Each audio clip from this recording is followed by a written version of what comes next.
be a hawk sitting on top of the shop with a little bird on the peak complaining to it.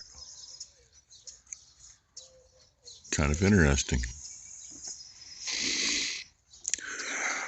Oh yeah, nice and sunny this morning too. I think our cool days are gone.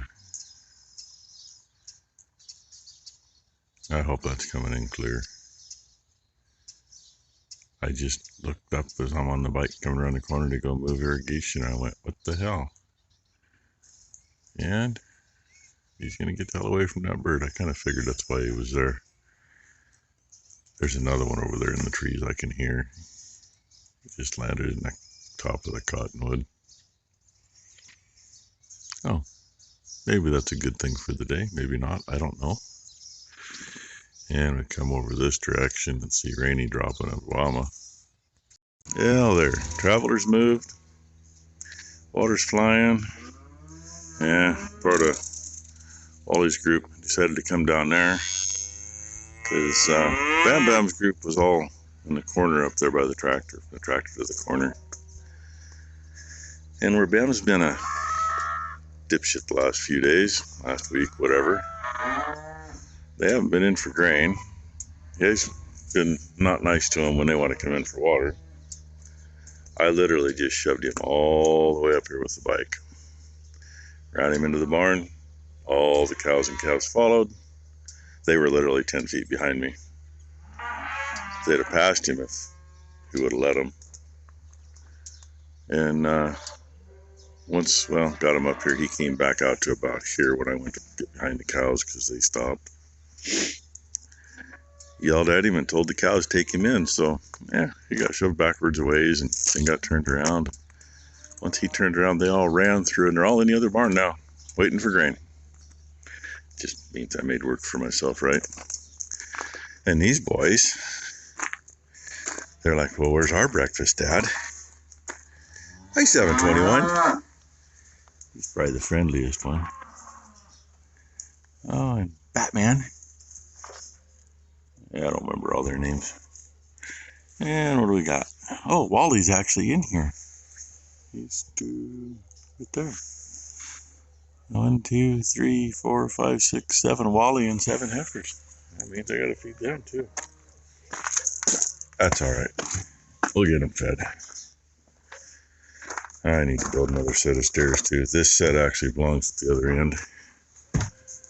When Mom still had, Mom and Brooke, when they still had horses, the hay went to the far end of this feeder. This one. Except we stuck the stairs in along the feeder. So the hay was just over here, like the high part is. That made it kind of nice, and I never got a set made for that end. And last year when we kind of redid a few things, for lack of anything else, we moved the stairs. Can't even get in here now. You know, not like I got a place to put things. Are you ladies hungry this morning? Oh, I lied. There's 8. 4 here, 4 there, plus him. Holy crud. And barn swallows are in here talking. There's a couple nests. I'm not sure where they're at, though. I'm in the way because they're shifting around. Sometimes when the flies are really bad, you just got to do it, even though those are still charged. This group's probably not as bad as Bam's. Why? Because, well, Bam hasn't been letting his cows come up. And by the looks of things, they're all stuffed in the feed barn right now, instead of being over here for grain. And yeah, we gotta get Dino hitched yet. It's the same stuff that's in the back rubbers. It's just we're making sure they're on it. Look at all them friggin' flies. And they're not as bad on these girls as they're on the others. And I want to thank Robert Rook. He said it in a comment. I don't know why I totally spaced that, but they'll bunch up because of flies too.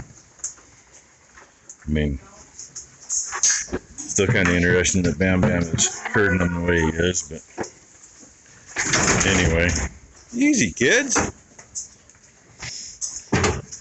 Sad thing is, the flies are still all over the calves, and they were done first. Anyway, I gotta get down. I need both hands. Bam Bam's cows are done. Bam Bam's done. Bam Bam's being an asshole. Bam Bam hasn't had any grain because all he wanted to do is run all the cows out. But now we got to do the calves, which the easiest thing to do there is run them all to the feed barn and try to let them out one at a time. And if I get a couple cows, I get a couple cows. And hoping Ty comes to help move them. Because calves are like herding cats. And no, I ain't gonna shock him. I'm just gonna use it to tell him to go where to go. Now we get old Pink here. It's changing color, don't worry. Yeah, it's a little different color than it was this morning. Yeah. That's a far cry from what it was last night. It wasn't near that color last night. Switching blades. Ended up being a slow morning. Stuff going on. Ow! She's trying to hurt herself. But we haven't pulled the turtles off since sometime last year. Yeah, when you kind of get that smell of gear oil in the morning, it tells you that shit's gotten in and it's into the seals. Doesn't mean we've leaked anything. It just, they get in there and act as a wick and at least get the smell to come out. So she's just putting that one back on. She hasn't flipped any blades yet. We're getting a few bolts that are, of course, that bolt there doesn't really count. That just holds the wear piece on. This is the one that counts. She only got a little wear on it. On the last John Deere we had, they want so much for those. They call them lifters. They're an optional item, actually, which is stupid because that's what keeps the wear from wearing everything out, or keeps everything wearing everything out.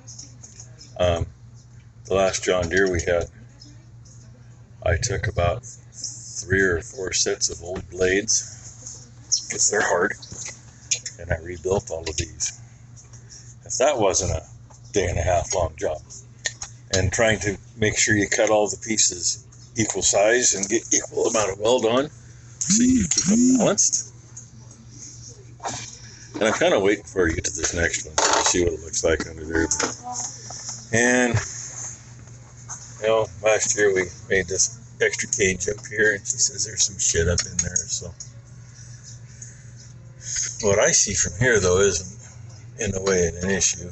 No, up underneath the plastic. Oh, she says there's some underneath the plastic, and it's packed. So I guess we got to take that apart.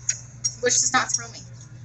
And we're gonna guess it's covered. Probably we put that on last year.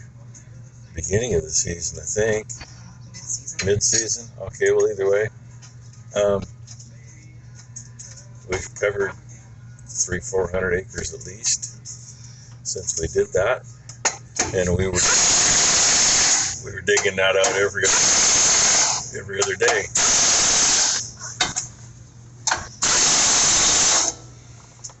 Sorry, I was premature again. I was thinking she was zipping the next one off. Face full of dust. And she's stalling.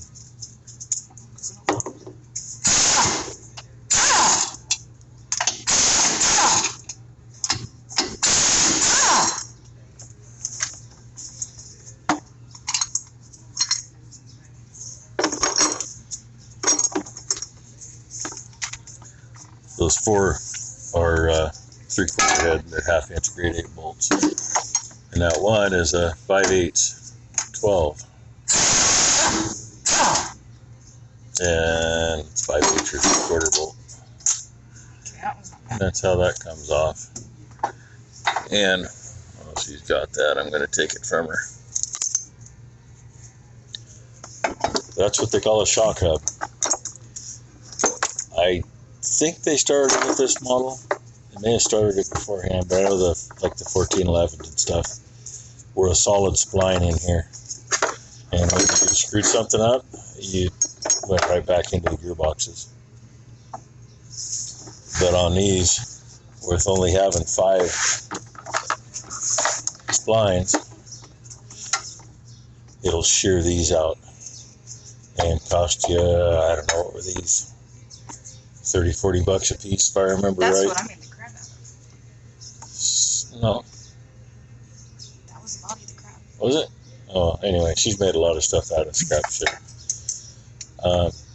That's a whole lot cheaper than $80 or $90 that the turtle is. The $250 or whatever the gearbox is. And 4 screws hold this one, 4 cap screws hold this. This is your shaft and the flat gear that lays in there. And they're 2 something too, I think. I won't run that now. Probably are. But you see how that's coming off wet? That's all oil in that. That's not water. I shouldn't say it's No. not. I shouldn't say it's not water. Some of it's water, but Majority of it's oil though. I could smell a little gear oil from here. I'd say, a drop or 2 is all it takes to do it. And that's probably enough time you watching this. You see what it is. And when they go back together, you just got to make sure they're timed right. You point that one straight at you, that one will be in line with the bar. Make sure you do it that way or bad things happen. Told you there's a reason for pulling them apart. Don't know what's under that one.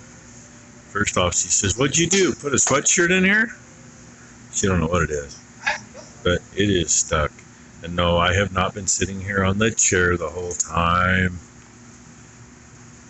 We both changed knives. We kind of worked from the outside to the center until we met each other. Don't know what that is, but that sure looks appetizing. Looks like it might be a sweatshirt or something. No idea where it could have come from. Could have been in the field, could have been on the edge of the field. But that's the kind of shit we get out of here while we can before it gets into something and ruins something.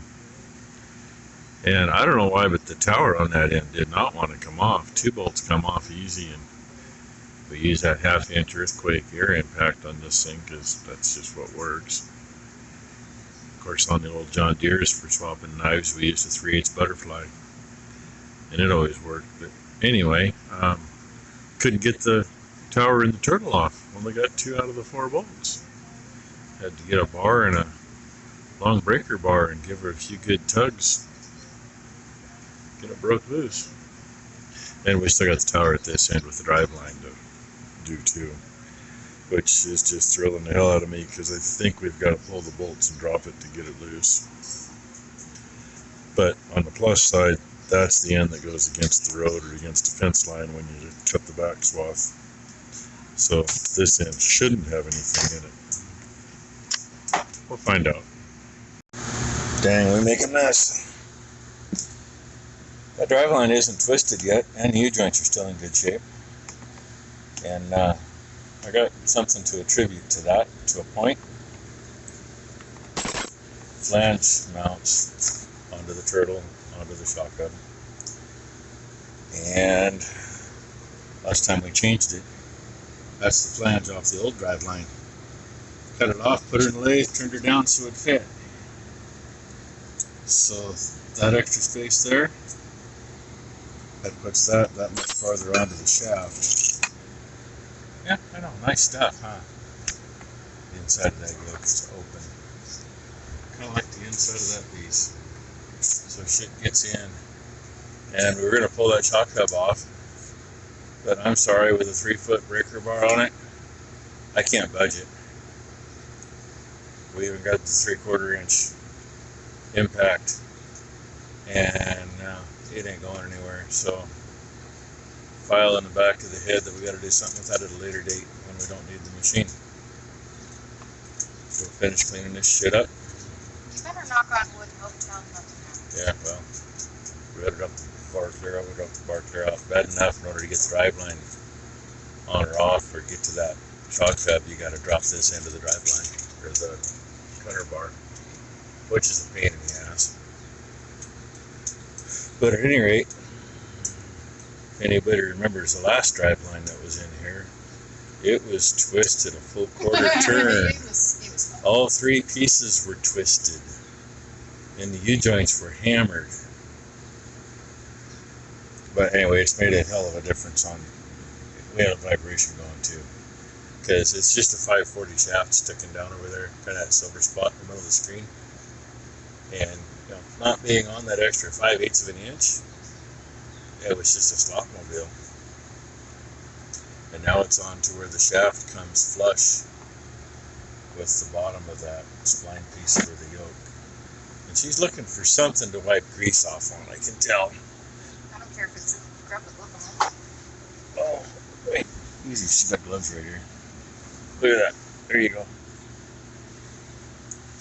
So, anyway, I was going to catch that drive line, but then we were trying to get that shock hub off, and we've been a half an hour just on that shock hub and did not budge it. And right now I'm not going to take heat to it and all that crap. Not worth it. But when the time comes, we may just be pulling that top piece out. You can get it out without taking the shock hub off. It just means you're looking at $300-400 by the time you're said and done putting it back together. But hell, we got $100 in labor. Well, if it was in the shop in town, there'd already be $200 in labor just trying to get that part apart. So anyway, I don't know if this will be the end of the video or not. If it is, thanks for watching. Hope you had a great Sunday. Hope everybody has a great Monday. And if it's not, you'll see somebody again. Probably a little pink here. It'll be different color hair tomorrow. She says it'll be different color hair tomorrow. I like it on the chick online. I don't like it on me. God only knows when she decides she's going to start changing colors. It's an everyday thing till she gets it right. Like a bad dream, I'm back. Ain't the first time she's done it. You take a look at these. The bolt holes on those, that's the wrong way. That's the right way. Should be in line, pointed straight toward me. The other two should be in line with the cutter bar. It's actually off a little bit, but that one's way off. That one's way off. That one's way off. That one's way off. That one's off the other way. We could have done it right there. Could have corrected it with that one, but since we can't get that shock hub off, we can't. So, take all of these off and retime. So it ain't the first time, probably won't be the last. I didn't happen to catch it because, well, I saw one was off. And she had said something about the knives on that one were hitting the skirt on this next one. Well, they can't. Oh no, they can if they're not in time. It wasn't doing that before it got took apart. That's after she cleaned up and put it back together. So yeah, that's what's going on. Yay me. So she went to feed while I took all the turtles off, and now I got to go through and take all the shock hubs off and retime them one at a time. And it may take you, maybe I can move this one 2 teeth and have it. Maybe I got to move it a quarter turn and those 2 teeth to do it. Maybe I got to do it until I get the right hole toward me to have them line up. But yeah, that's what I'm going to do now.